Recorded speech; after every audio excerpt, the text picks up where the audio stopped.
Do you spend hours in your head thinking about something that happened, could have happened, or might happen?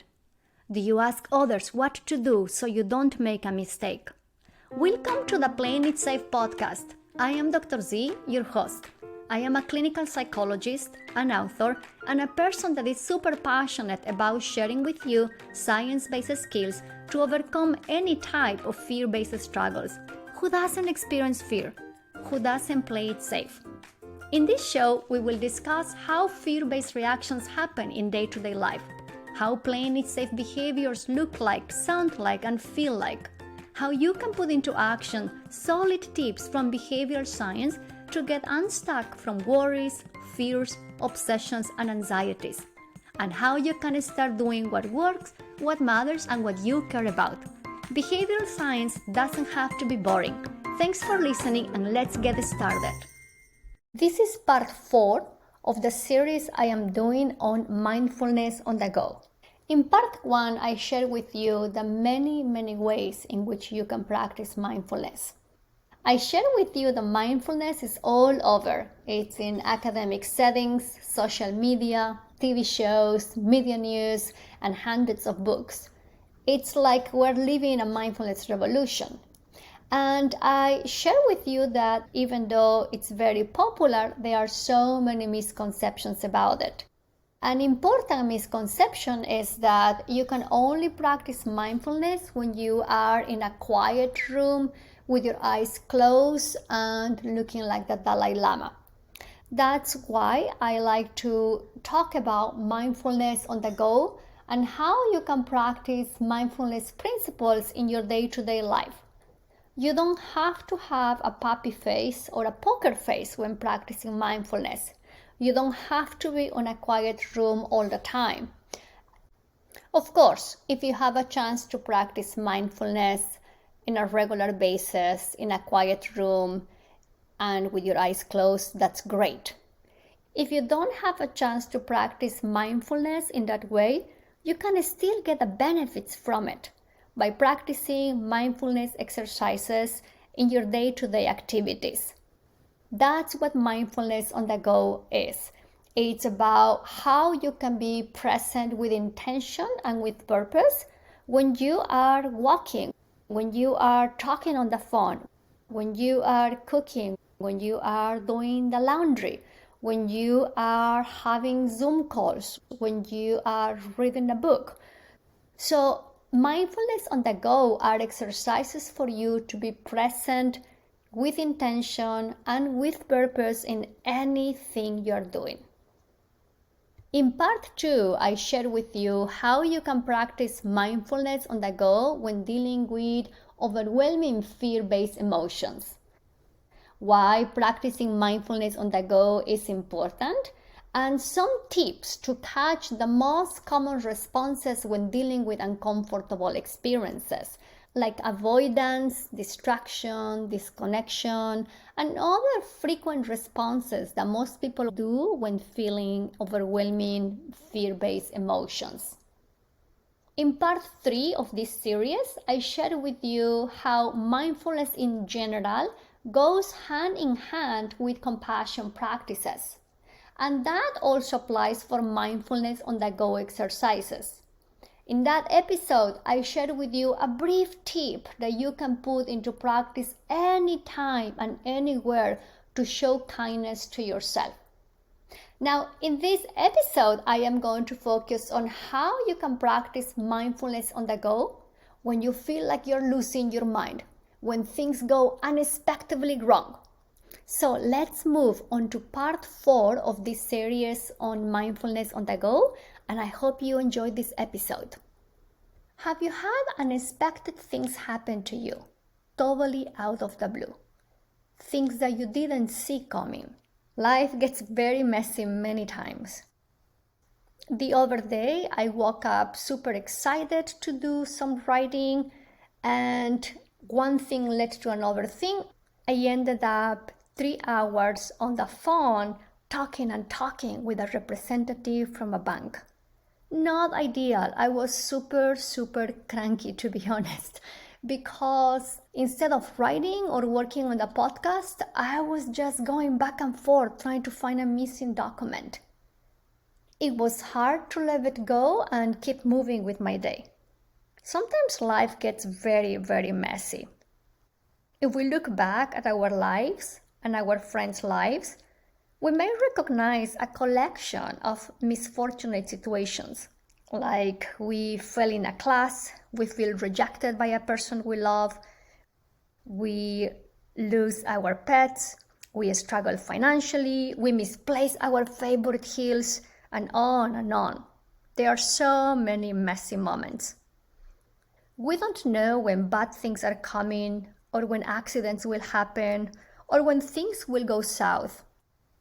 When unexpected and painful things happen, of course, our emotional switch turns on. And there is a turmoil of emotions we go through. Sometimes these emotions throw us up and down, left and right. For example, when I was talking on the phone for 3 hours with a representative from the bank, I noticed how I was feeling irritated. I noticed how my body felt constricted. When the conversation was over, I noticed the anger coming and a lot of judgment thoughts. Why they don't do things right, why they cannot be more efficient, why I have to spend 3 hours of my time instead of writing. And then as my emotions keep morphing, I notice this sense of sadness. Sadness because I couldn't spend those 3 hours doing one of the most soothing things for me, which is writing, creating, or working on the podcast. So when unexpected things happen, it's a natural thing that we may experience a mini emotional roller coaster. In my case, my emotions went from feeling irritated to feeling angry and then feeling sad. So in those moments, I don't think we dance with our emotions with rhythm and grace all the time. It's really, really hard. And it's natural that we want to do something about it. It is natural that in those moments when our emotions of frustration, disappointment, hurt, and sadness get activated, of course we want to take action. We get pushed to do something.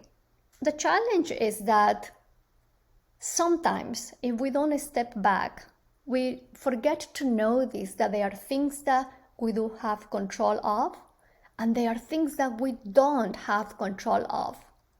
And I think this is another way in which you can practice mindfulness on the go. In your day, when you notice a strong emotion, when you notice a loud thought, those are cues for all of us to step back and check. Check what you have control of and what you don't have control of. There are things you can change and you have control over. And there are things you don't. For example, if it's too cold, I can turn on the heater. And that's something I do almost every day. If it's too dark, you can turn on the lights. There are situations, there are problems that can be solved and can be repaired. But there are things that simply they are the way they are. We don't like them. We may even hate them, and yet that's how they are. For example, I cannot change the situation that I spent 3 hours on the phone dealing with a financial institution. I cannot change how irritated I felt in those moments. I cannot change that we live in an unfair world. I'm not saying that you shouldn't advocate to change unfair situations. I'm just saying that when we're feeling overwhelmed, stressed, anxious, and worried, it's super important that we distinguish between what we can change and what we cannot change, and choose our actions according to our values, not according to a change agenda or control agenda. So when dealing with all types of unexpected situations, it's helpful to step back, take a deep breath, and check if you are trying to change a situation. Check if you have any change agenda. And also check if doing any of those things will take you closer or farther away from your values.